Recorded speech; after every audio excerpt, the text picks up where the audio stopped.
हरिद्वार में एक औरत चाय बेचती है और वहाँ उसकी दुकान पर बहुत सारे लोग आते हैं और चाय पीते हैं, चले जाते हैं। एक दिन अचानक उसकी दुकान पर एक आदमी आता है और वो जैसे ही उसकी दुकान पे पहुँचता है, वैसे ही वो चाय बेचने वाली जो औरत होती है, उसके पैर को पकड़कर बहुत ज़ोर-ज़ोर से रोने लगती है। जब वो उसके पैर को पकड़कर रोने लगती है तो जहाँ वहाँ के जितने लोग होते हैं, सब इकट्ठा हो जाते हैं और पूछने लगते हैं कि आखिर ये जो चाय बेचने वाली औरत है, ये आपके पैर को पकड़कर क्यों रो रही है? फिर जो आदमी बोलता है, उसको सुनकर वहाँ के सब लोग हैरान हो जाते हैं, परेशान हो जाते हैं।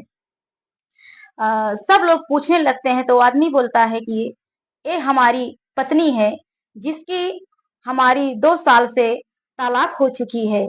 सब लोग यह बात सुनकर परेशान हो जाते हैं।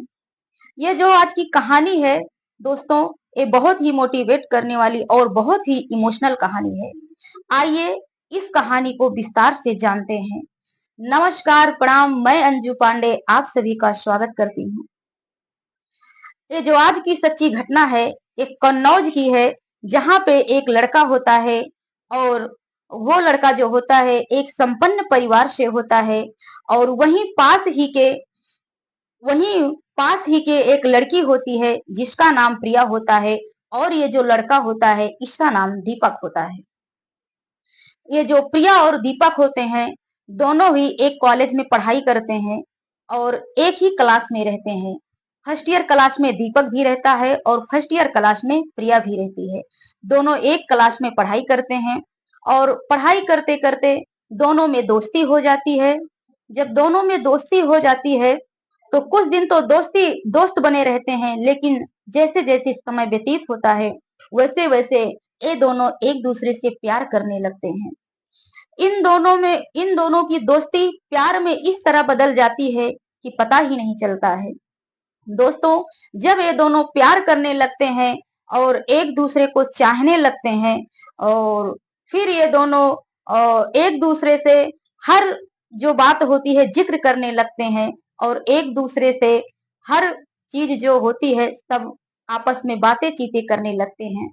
ऐसे ऐसे कुछ दिन व्यतीत हो जाता है, फिर इन दोनों की पढ़ाई पूरी हो जाती है और ये इन दोनों का प्यार जो ये दोनों प्यार करते थे, इन दोनों का प्यार वैसे ही था जैसे पहले कॉलेज में था और ये दोनों एक दूसरे से बेपनाह प्यार करते थे। एक दिन ये जो दीपक होता है ये अपनी माँ से कहता है, पहले तो वो अपनी प्रिया से कहता है जिसको वो प्यार करता है, उससे बोलता है कि हम लोग ऐसा कैसे रहेंगे, चलो अपने घर पे बात करते हैं और शादी कर लेते हैं। प्रिया बोलती है ठीक है, शादी कर लेंगे। दीपक और प्रिया दोनों अपने अपने घर पे अपने माँ को बताते हैं, पिता को बताते हैं। दीपक अपने माँ और पिता को बताता है कि मैं एक लड़की से प्यार करता हूँ जो कि अपने ही पास की लड़की है।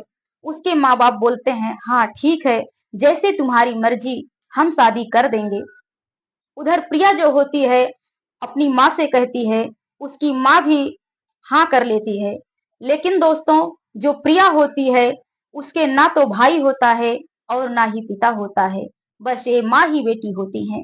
उसकी माँ भी सोचती है कि चलो ठीक है, अगर लड़का अच्छा मिल गया है तो शादी कर देते हैं। दोस्तों, ये जो दीपक होता है इसकी माँ कहती है कि मुझे धन दौलत कुछ नहीं चाहिए, मुझे सिर्फ एक संस्कारी बहू चाहिए जो हमारे घर को समझ सके, हमारे परिवार को संभाल सके, मुझे ऐसी ही बहू चाहिए। दीपक बोलता है हाँ माँ ठीक है, ऐसी ही प्रिया है। उसकी माँ उसकी बात को समझ जाती है और मान भी जाती है, क्योंकि उसकी माँ दीपक की हर बात को मानती है। इसके बाद प्रिया जब अपने घर पे अपनी माँ से कहती है तो उसकी माँ भी मान जाती है, क्योंकि उसके पास तो दहेज देने के लिए कुछ भी नहीं था, वो अकेली थी और ये जो प्रिया होती है इसके सर से पिता का साया उठ चुका होता है। उसे ना तो पिता का प्यार मिला और ना भाई का प्यार मिला। उसके बाद बातचीत हो जाती है। एक दिन दीपक की जो माँ होती है वो डेट रखती है कि मुझे लड़की को देखना है। फिर ये जो दीपक के परिवार वाले होते हैं उसी डेट पे लड़की को देखने जाते हैं। जब वो लड़की को देखने जाते हैं प्रिया को, प्रिया वाकई में बहुत ही सुंदर होती है और उसके जो रंग रूप होते हैं बहुत ही सुंदर होते हैं, पढ़ी लिखी भी होती है, कोई कमी नहीं होती है उसके बनावटी में और पढ़ाई लिखाई में कोई भी कमी नहीं होती है। उसके माँ पिता राजी हो जाते हैं कि हाँ ठीक है, हम शादी करेंगे। उसके बाद दोस्तों कुछ समय व्यतीत होता है तो फिर जो है शादी का डेट रखा जाता है। जब शादी का डेट रखा जाता है तो इन दोनों की शादी हो जाती है। जब शादी हो जाती है तो प्रिया अपने ससुराल आती है और जब ससुराल में आती है तो वो बहुत बड़ा जब घर देखती है और परिवार वालों को देखती है तो सोच में पड़ जाती है कि आखिर क्या मैं इन परिवार वालों को समझ पाऊंगी या इस घर को संभाल पाऊंगी। वो यही सब सोचने लगती है। कुछ दिन व्यतीत हो जाता है और जो प्रिया होती है वो जैसे अपने मायके में रहती है वैसे ही ससुराल में रहना चाहती थी। जैसे कि दोस्तों जो मायका होता है वहां पे अलग तरीके से रहा करती हैं लड़कियां, लेकिन जब उनकी शादी हो जाती है वह ससुराल में आती हैं तो उनको अपने सास ससुर और अपने देवर और जेठ के साथ कैसा व्यवहार करना चाहिए उस हिसाब से उनको रहना चाहिए। लेकिन प्रिया को इतना समझ नहीं था कि मुझे मायके में कैसे रहना चाहिए था और मुझे ससुराल में कैसे रहना चाहिए।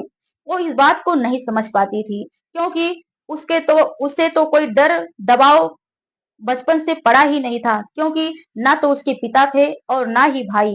इसीलिए वो ये सब चीज नहीं समझती थी और उसकी माँ उसको इतना किसी चीज का दबाव भी नहीं देती थी, उसे बहुत लाड प्यार से रखती थी।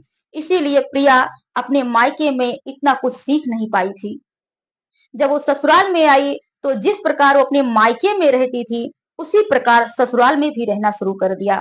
लेकिन जो दीपक की माँ होती है, उसके पिता होते हैं, उनको ये सब पसंद नहीं आया। वो बोल देते थे कि प्रिया तुम्हें ऐसा नहीं करना चाहिए। उसको हर काम के लिए बताना पड़ता था कि तुम्हें ये काम करना है, वो काम करना है, तभी वो करती थी और उसे लगता था कि ये लोग मुझे दबाव डाल रहे हैं, मुझसे काम करा रहे हैं, उसको ऐसा लगता था।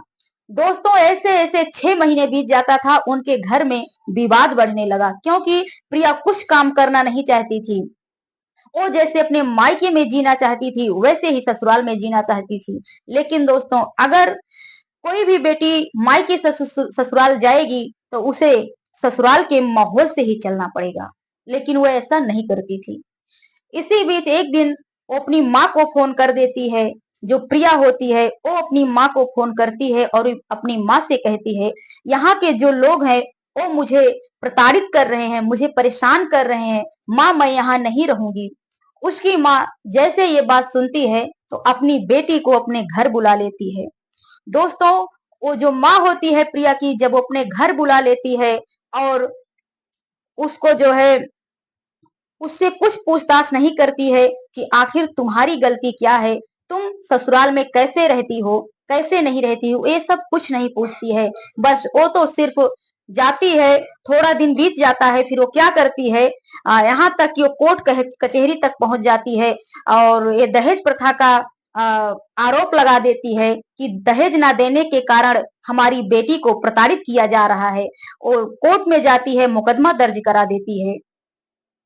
उसके बाद दोस्तों जो कि ये दीपक होता है एक भी पैसा दहेज में नहीं लिया होता है, वो तो फ्री में शादी किया था। लेकिन जो उसकी माँ थी उसको दहेज के प्रति जो है एफआईआर दर्ज करा दी थी और जो है मुकदमा चलने लगा दोनों के बीच, दीपक के यहाँ और प्रिया के यहाँ मुकदमा चलने लगा।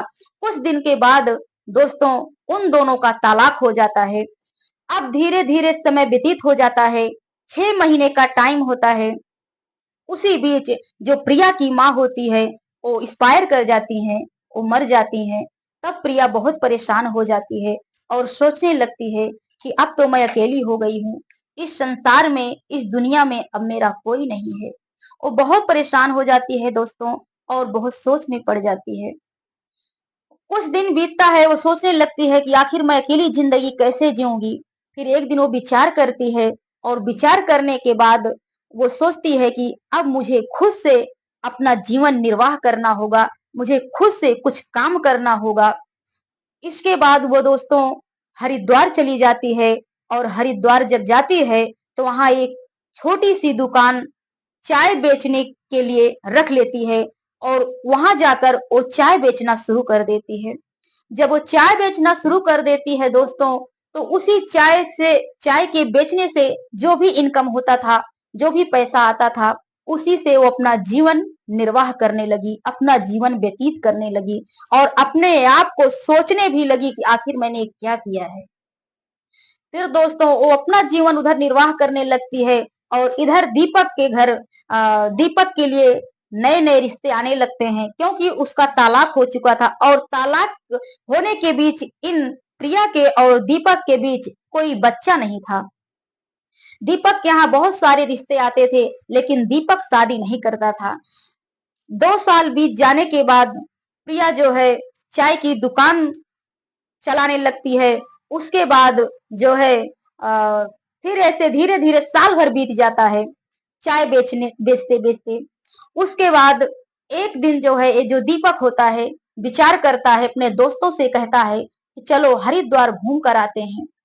दोस्त उसके बोलते हैं चलो, वो लोग हरिद्वार घूमने के लिए जाते हैं और जब हरिद्वार पहुंचते हैं जहां ये औरत जो प्रिया होती है जहां चाय बेचती है वही दुकान पर पहुंचते हैं और जैसे ही दीपक को औरत देखती है जो प्रिया होती है जैसे ही दीपक को देखती है और पहचान जाती है जब वो पहचान जाती है तो उसके पैर पर गिरकर इतना जोर जोर से रोती है इतना जोर जोर से रोती है कि गांव के जो बगल के आदमी होते हैं सब इकट्ठे हो जाते हैं और जब आदमी इकट्ठे हो जाते हैं तो पूछने लगते हैं कि आखिर ये औरत इस शरीफ आदमी के पैर को पकड़कर क्यों रो रही है। वाकई में जो दीपक लड़का था वाकई में बहुत ही सुंदर था और इसकी पर्सनालिटी बहुत अच्छी थी। देखने में भी लगता था कि हाँ किसी अच्छे परिवार से है। इसलिए जो बगल के लोग थे सब परेशान हो जाते हैं कि आखिर ये मामूली सी औरत जो चाय बेचने वाली है इस औरत के पैर को पकड़कर क्यों रो रही है।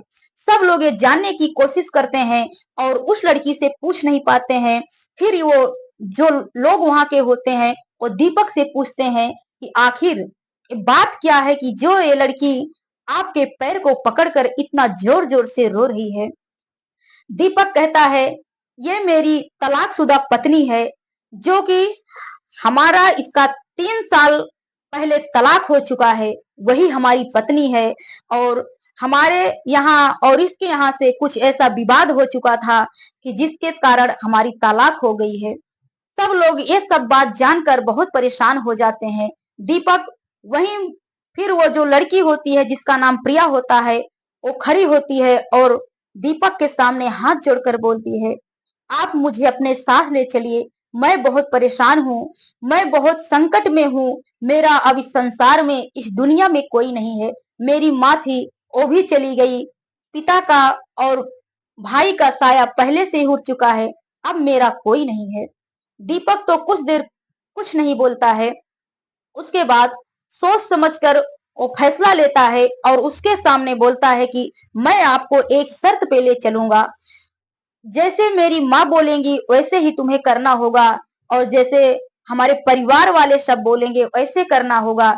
लड़की बोलती है मैं सब करने के लिए तैयार हूँ। दीपक मुझे माफ कर दो। मैं समझ नहीं पाई कि ससुराल और मायके में क्या फर्क होता है। ससुराल में कैसे रहा जाता है और मायके में कैसे रहा जाता है। मैं आज तक ये कुछ समझ नहीं पाई। मुझे माफ कर दो।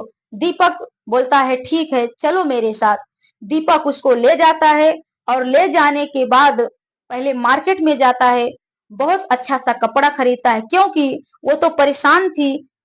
फटे चिटे कपड़े पहने हुए थे, शरीर का रंग एकदम काला हो चुका था और वो जो है उसको जब मार्केट ले जाता है, मार्केट ले जाने के बाद उसके लिए कपड़ा खरीदता है, उसे कपड़ा पहनने के लिए देता है और फिर वो दोनों घर जाते हैं।